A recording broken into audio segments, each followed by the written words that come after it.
आप देख रहे हैं आखिरी चीख शिवा के साथ। तो चलिए बढ़ते हैं आज की कहानी की ओर।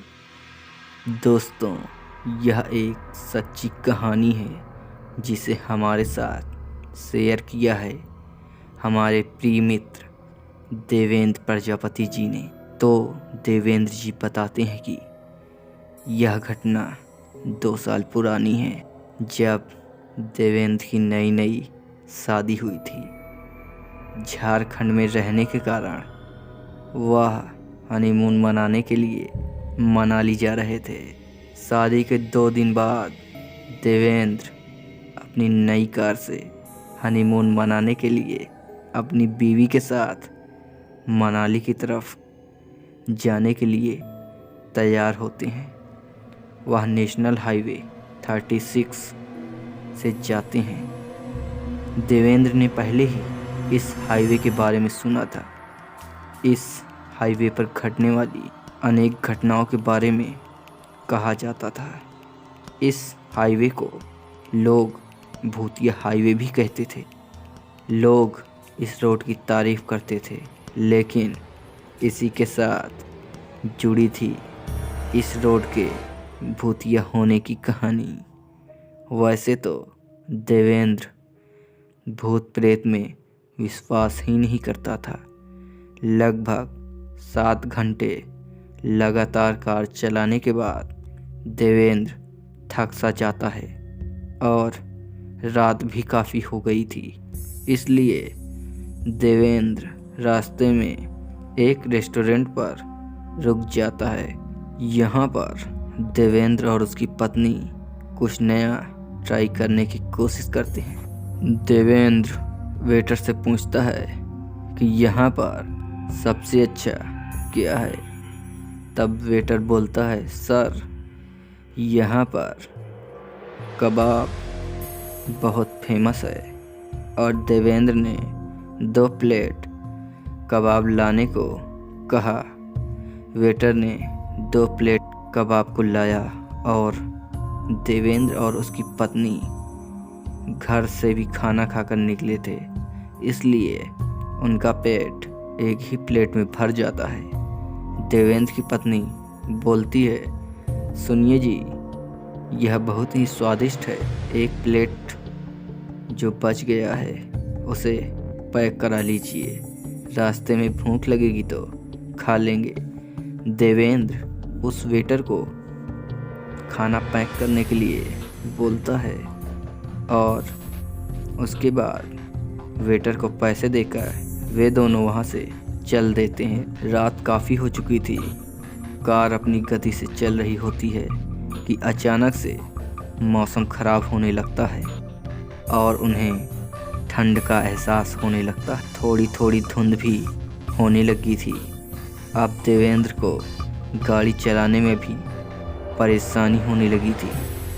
देवेंद्र गाड़ी चला ही रहा था कि उसे सड़क के बीचों बीच कोई पड़ा हुआ दिखाई पड़ता है। देवेंद्र सहम सा जाता है। देवेंद्र ने गाड़ी को बड़ी मुश्किल से कंट्रोल किया और गाड़ी को रोक देता है। वह डर सा गया था, क्योंकि थोड़ा और होता तो वह गाड़ी को उस आदमी के ऊपर चढ़ा देता। देवेंद्र कार से उतरता है। उसके साथ उसकी बीवी भी कार से उतरती है। जब देवेंद्र और उसकी बीवी उस पड़े हुए आदमी के पास जाकर देखते हैं तो देवेंद्र देखता है कि वह कोई पुराना पुतला होता है। यह देखकर उसकी बीवी हंसने लगती है।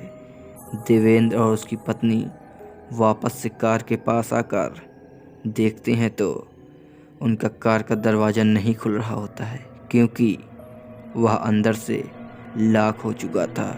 वह दोनों हैरान थे कि गाड़ी अपने आप कैसे लॉक हो सकती है, क्योंकि जब वे दोनों गाड़ी से उतरे थे तो गाड़ी का दरवाज़ा खुला ही था। अब वह दोनों बीच सड़क पर गाड़ी के बाहर खड़े होते हैं। वे दोनों बहुत डर से गए थे। तभी देवेंद्र ने सड़क के किनारे पड़े एक बड़े से पत्थर को उठाया और पीछे की खिड़की को तोड़ दिया। देवेंद्र की पत्नी कार के अंदर बैठ जाती है। देवेंद्र उस पत्थर को फेंकने के लिए थोड़ी दूर जाता है कि तभी देवेंद्र की पत्नी को एहसास होता है कि उसके चेहरे को कोई खरोंच रहा है। उसके शरीर में चुनचुनाहट होने लगती है। वह तुरंत गाड़ी से नीचे उतर जाती है। वह सारी बात देवेंद्र को बताती है।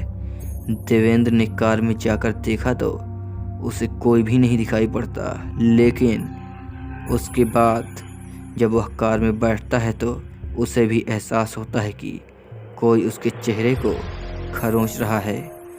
वह जल्द से कार से नीचे उतर जाता है और वे दोनों दहशत में हो जाते हैं। वह अपनी पत्नी के साथ कार से दूर भागने लगता है। उसे एहसास होता है कि यह कोई असाधारण घटना नहीं है, क्योंकि उस समय हाईवे पर कोई भी गाड़ी आ जा नहीं रही थी। भागते भागते उन्हें एक छोटा सा होटल नज़र आता है। वे दोनों वहां पर जाकर सारी बात बताते हैं। तब वहां पर बैठा एक लड़का बताता है कि इस हाईवे को भूतिया हाईवे भी कहा जाता है, क्योंकि इस हाईवे पर रात में लोगों के साथ घटनाएं होती रहती हैं। लोगों का कहना है कि इस हाईवे पर 2 चुड़ैलों का साया घूमता है, जो कि आने जाने वाले को परेशान करता है। देवेंद्र और उसकी पत्नी दोनों रात उसी होटल पर गुजारते हैं और सुबह होने के बाद वे दोनों होटल वालों के साथ कार के पास जाते हैं। कार पूरी तरह से ठीक होती है। देवेंद्र होटल वालों का शुक्रिया करता है और मनाली के लिए निकल जाता है, लेकिन अब से वह भूतिया घटनाओं पर यकीन करने लगता है। दोस्तों, आपको अगर यह कहानी अच्छी लगी हो तो हमारे चैनल को सब्सक्राइब